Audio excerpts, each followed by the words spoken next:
Malayalam cinema মানেই acres মুগ্ধতা আর box office সফলতার গল্প।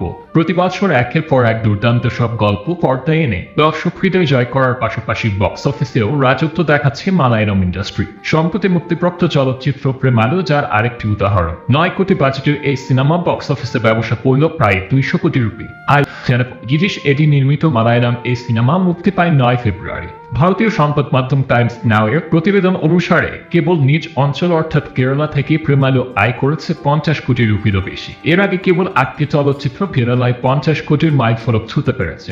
সে তালিকায় রয়েছে পুরি মুরুগান, বাহুবলী 2, লুসিফার, কেজিএফ 2, 2018, জেনা, আরডিএক্স ও নিউ।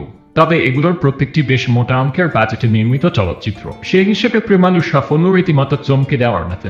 মুক্তির পর মালায়ালাম ভাষার প্রেমালু যখন দারুণ সাড়া পায় তখন মুক্তি দেওয়া হয় তেলুগু ভার্সনও। তেলুগুতে এটি পরিবেশনা করেছে বাহুবলী খ্যাত নির্মাতা এস রাজামৌলির পুত্র কার্তিকেয়া। এ প্রসঙ্গে রাজামৌলি জানিয়েছেন তিনি খুবই আনন্দিত যে কার্তিকেয়া প্রেমালু তেলুগুতে মুক্তি দিয়েছে। পুরো সিনেমাটি যেন হাসির যুদ্ধ।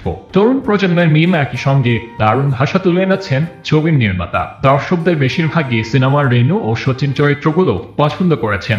মালায়ালম ও তেলুগু ভাষার সফলতার পর তামিল ভাষাতেও সিনেমাটি মুক্তি পায়। ফলে সিনেমাটির বক্স অফিস আয় যে আরো বহুগুণে বেড়ে চলেছে তা বলাই বাহুল্য। কিরণ জোসের সঙ্গে সিনেমাটির গল্প ও চিত্রনাট্য লিখেছেন নির্মাতা নিজেই। এতে অভিনয় করেছেন নাসলিন কে গফুর, মাথু থমাস, মামিতা বাইজু, শ্যাম মোহন, সঙ্গীত প্রতাপ সহ আরো অনেকেই। সিনেমাটি প্রযোজনা করেছেন মালায়ালাম সিনেমার তারকা ফাহাদ ফাসিল, ভিসেন্ট প্রতাপ ও শ্যাম পুষ্কার।